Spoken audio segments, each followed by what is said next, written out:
Good evening and welcome to the news at 10. His Royal Highness Crown Prince Hussein checked on the Civil Defence Department CDD's preparedness for winter weather conditions. His Highness highlighted the continuous need for development of the CDD to provide better services to citizens. The Crown Prince met with the CDD Director General Mustafa Bazaya, who briefed His Highness on CDD's strategy and plans to further develop their services.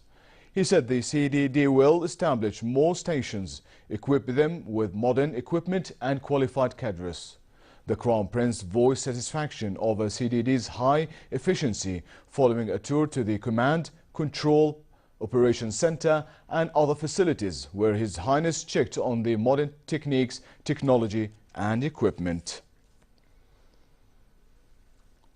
The Cabinet approved a memorandum of understanding MOU to implement an electricity interconnection project between Jordan and Saudi Arabia.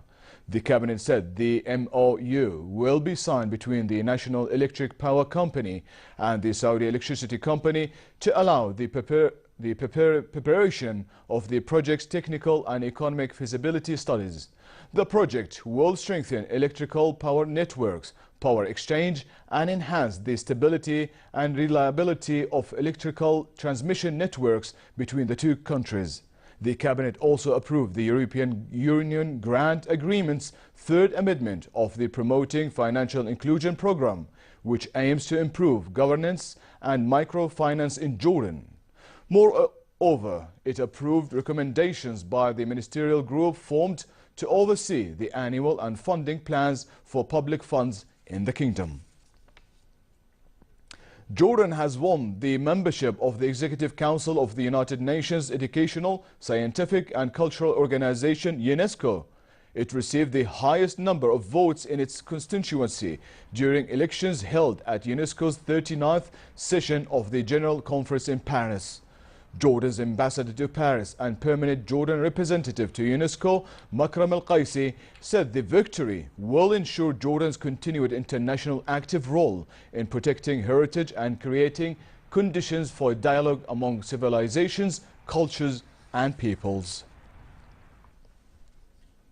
On the eve of the 12th anniversary of the 2005 Amman bombings, Minister of State for Media Affairs Mohammed Al-Momeni reiterated Jordan's steadfast fight against all forms of terrorism and extremism with a holistic and strategic approach. He added that the bombings strengthened Jordanians' resolve to fight blind terrorism and brought it to the forefront of nations fighting terrorism within the international coalition against terrorism. On November 9, 2005, Al-Qaeda terrorist group targeted 3 hotels in Amman, killing and injuring dozens of people.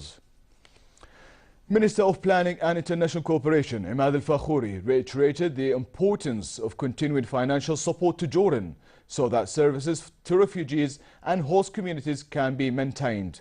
In a meeting with President and CEO of the International Rescue Committee, IRC, David Miliband, Fakhouri highlighted the humanitarian and financial impacts of hosting Syrian refugees in Jordan, especially on the kingdom's education, health and water sectors. He praised IRC's commitment to supporting Syrian refugees and host communities through projects that also contribute to creating job opportunities for the youth.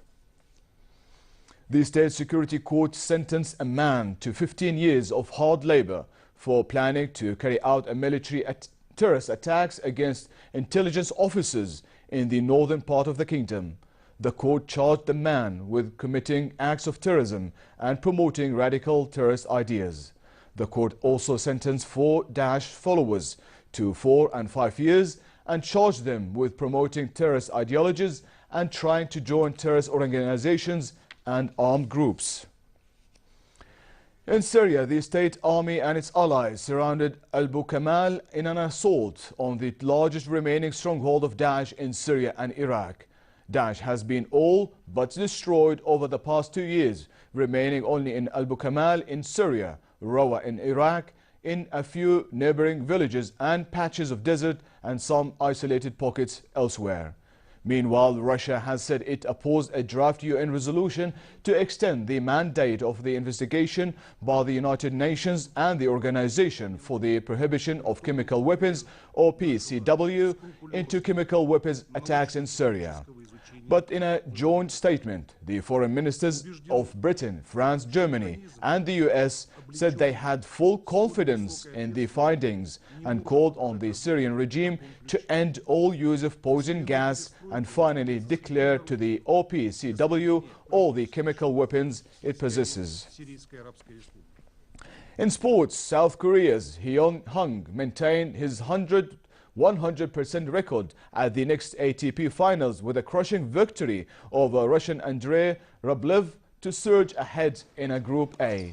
World number 54 Hung won 4-love, 4-1, 4-3 in just over an hour to follow up his defeat of Canadian Denis Shapovalov the previous evening.